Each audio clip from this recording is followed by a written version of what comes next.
Let me talk a little bit about our breath as an object of meditation. Three elements of a sitting meditation: our body, our breath, or qi. Qi, breath, it shared the same Chinese character. And our mind. Three elements or three stages of a sitting meditation. So, as I briefly talked, we can consciously let go of all muscular tension in our body. We can be aware of our body.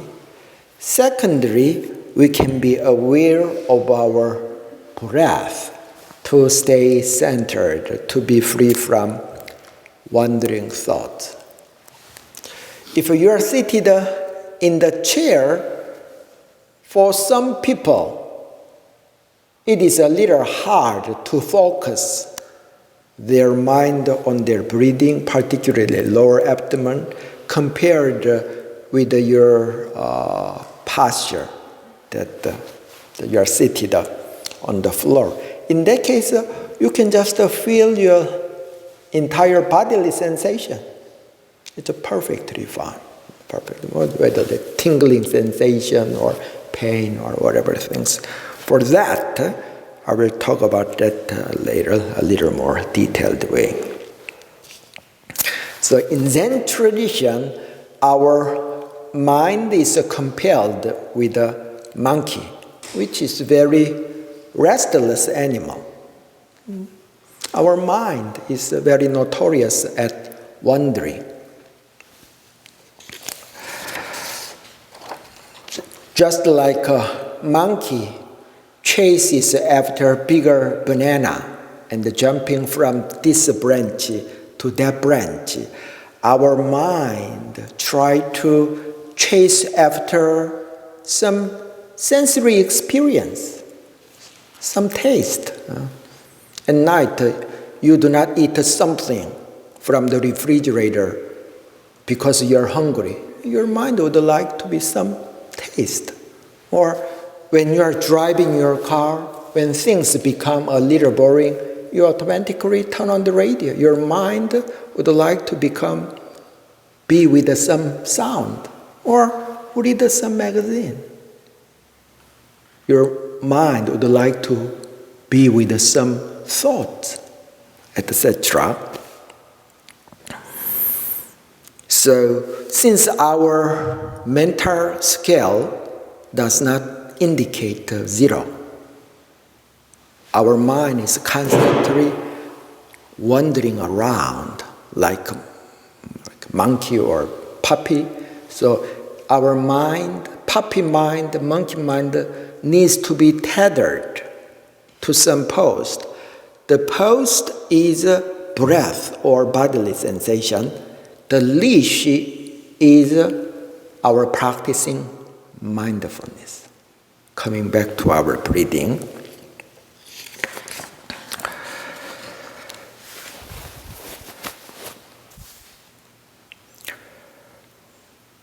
Why? For the beginning practitioner to very seasoned practitioner, breathing is a good object of meditation. Even enlightened masters, when they practice sitting meditation, they just work with their breathing. Why? It works beautifully to all practitioners because it's a great way to replace our wandering thoughts, racing ideas. Because of that tactile sensation, our thoughts can be cancelled.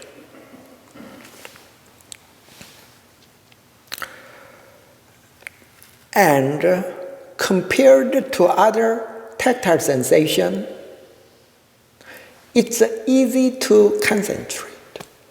When you go to the Vipassana meditation retreat, many Also, the teacher in that tradition recommend feel your breathing. Breath is the same object of meditation, but they recommend to feel the tactile sensation for the air come in and out of our nostril.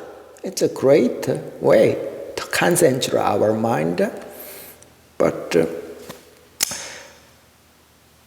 in India, in older days, cooling down their body is important for practitioner to meditate for a longer period of time. But in the Zen tradition, which originally started from China, conserving their energy is more important in that type of climate. So when you place your awareness on here, the rising and the falling of your lower abdomen, the tactile sensation, or you can just feel the chi energy. It can be some warmth, that warm energy in your lower abdomen. Then it's far easier to focus. Generally speaking, it depends on the practitioner, and it really enhances our physical health. Just like we have a heart as well as the capillary blood circulation channel. Likewise, we have an energy center, energy reservoir, so-called the hara or dungeon, which is located at our lower abdomen. It's not imaginary thing. In terms of the energy, it physically exists. 1.5 inches below our navel. So many people, when they practice sitting meditation in this posture, feel the warmth in your lower abdomen. It means a lot of good wholesome energy start to be gathered on here.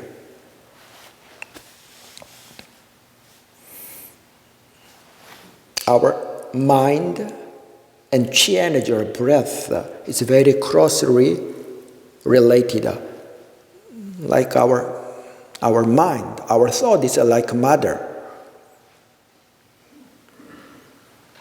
Chi is like a child. Child usually chase after mother, the little child. Likewise, when you place your awareness on your lower abdomen, the tactile sensation of a rising and the falling over your lower belly, then the chi start to be gathered here. So it really enhances our physical health.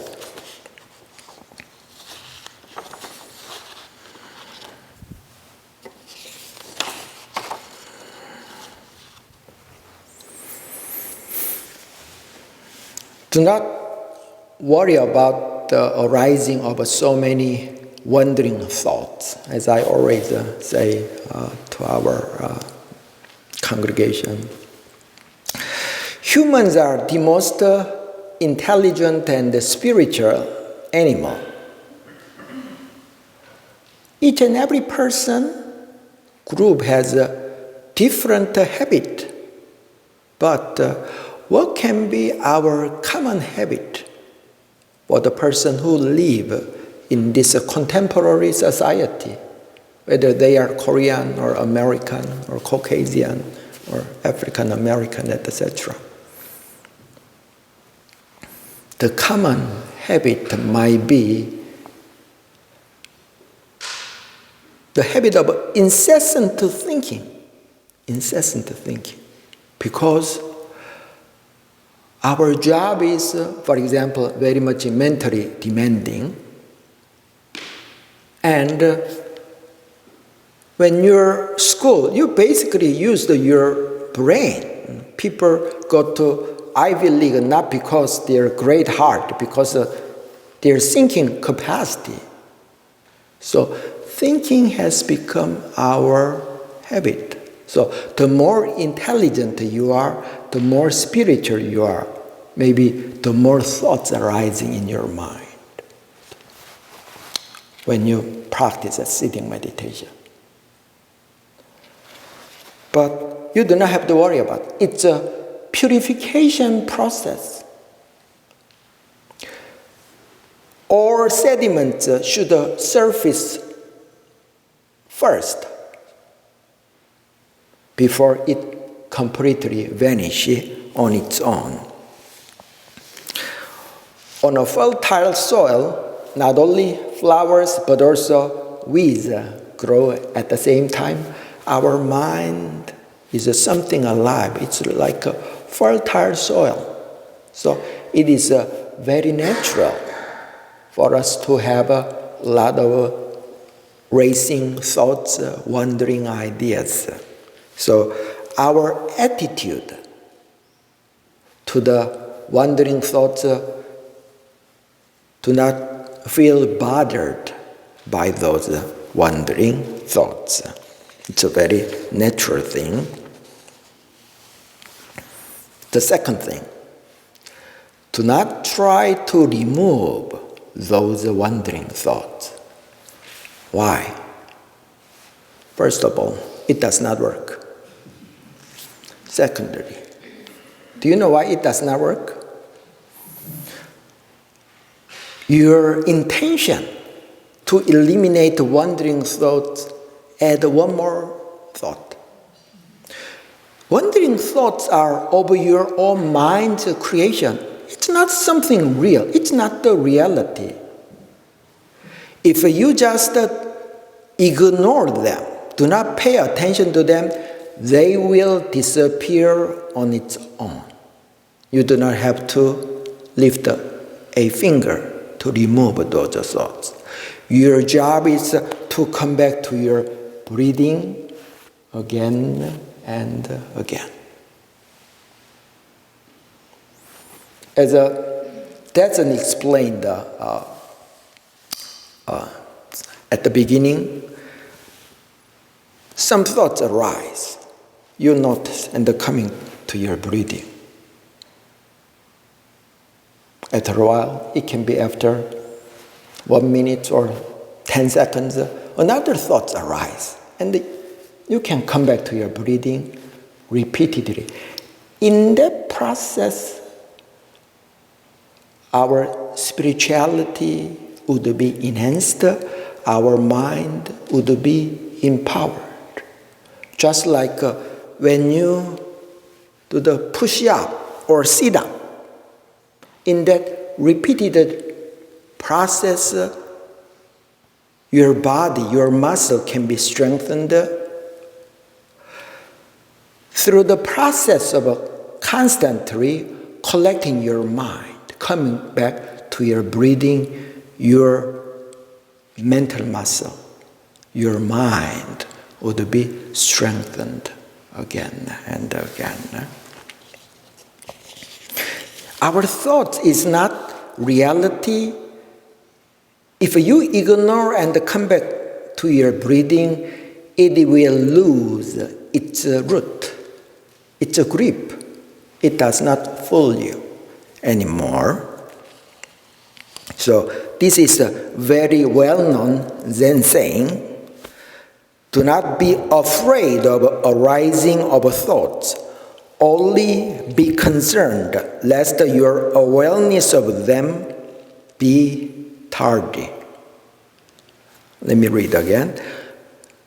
Do not be afraid of the arising of thoughts. Only be concerned lest your awareness of them be tardy.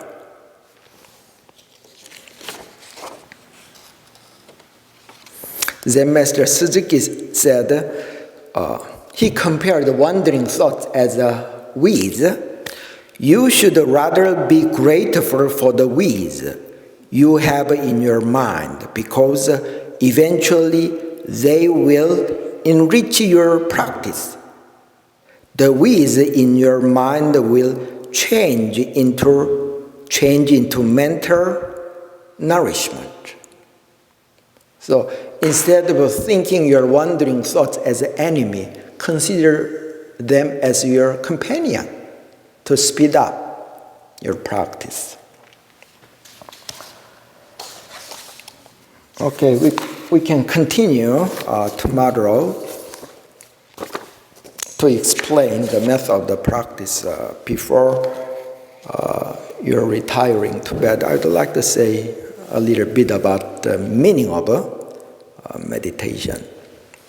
Your motivation to practice sitting meditation may be very diverse. Many of you practice in order to reduce stress, etc.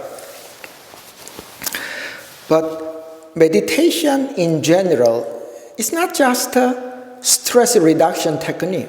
If it is just a stress reduction technique, why Zen priests practice meditation like 10 or 12 hours on a daily basis? It may increase the stress, practicing meditation more than 10 hours. It is the path to restore our true self. It's called enlightenment in Buddhism. It is restoring our original mind, which is full of wisdom, full of compassion, full of potentials, various kinds of potentials.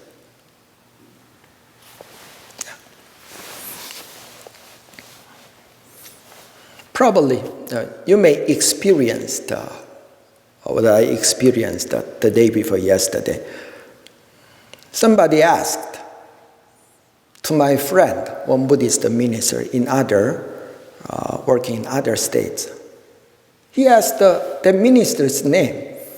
I have known him for more than 20 years, but I cannot remember his name.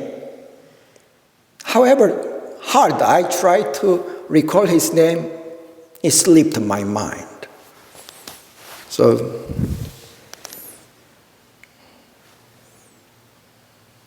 I forget about that, and after 1 or 2 hours, when I have a cup of coffee in my room, the name pops up. You have experience. Why? Why we all have that kinds of experience? When our mind is very calm and tranquil, then that kind of some innate wisdom start to arise very naturally. There's a Zen saying, the flowing water cannot reflect the moon. Flowing water cannot reflect the moon. When our mind has a lot of turbulence, wandering thought. Moon symbolized our innate wisdom.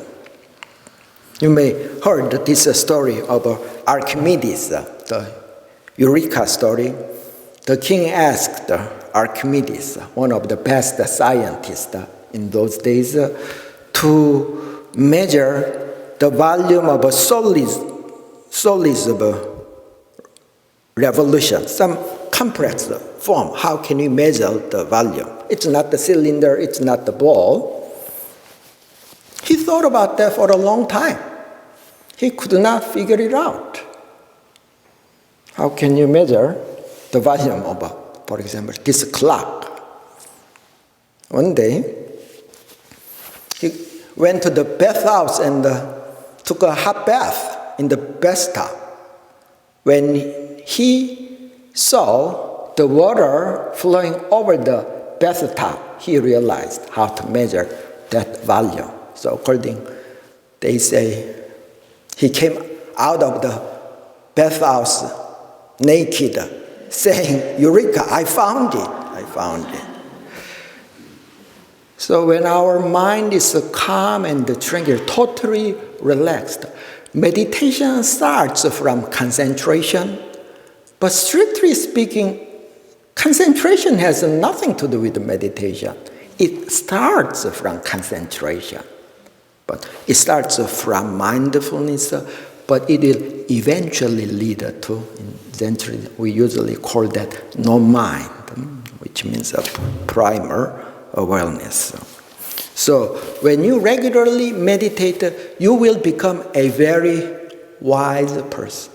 You may not become a man of knowledge, but you will become a man who really knows. Or from time to time, we can read the article. A fire broke out. A woman moved a piano or lifted something very heavy. Why? When our thinking mind stops, some kind of internal world, that kind of a power is already inherent in that person, in each and every person, came out. When our thinking mind come to pause, when our common sense disappears.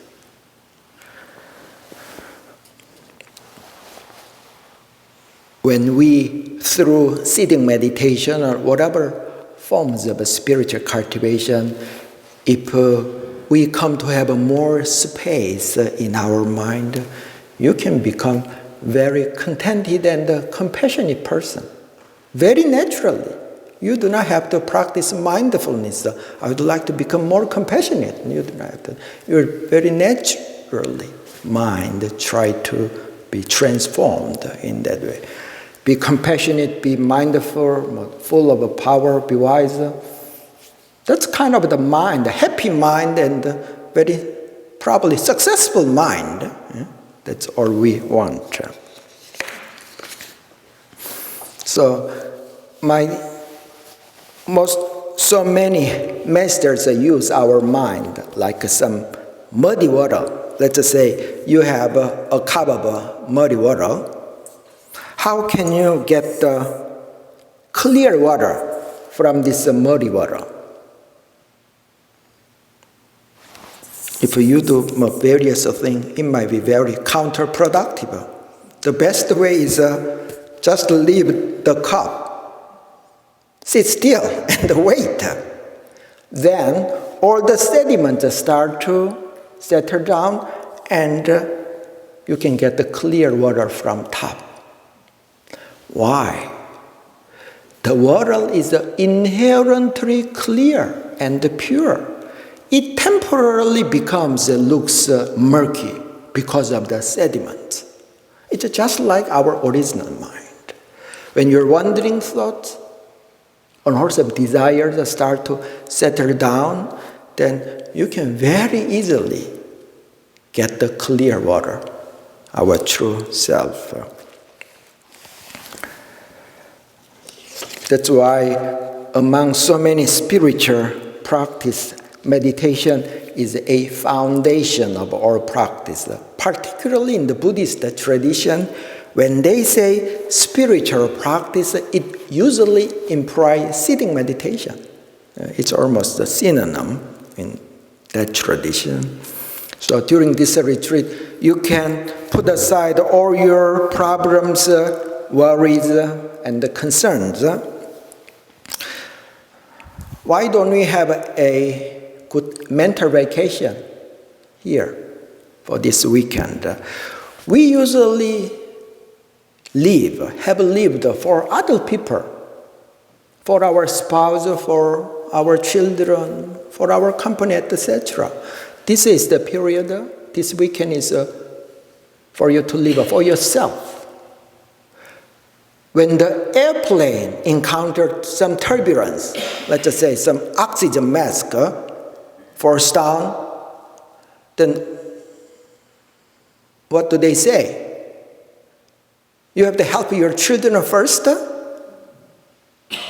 You need to put on the mask first. Only after you save yourself, you can help others. In order to save drowning people, you should swim very well first. So this is your time, this weekend.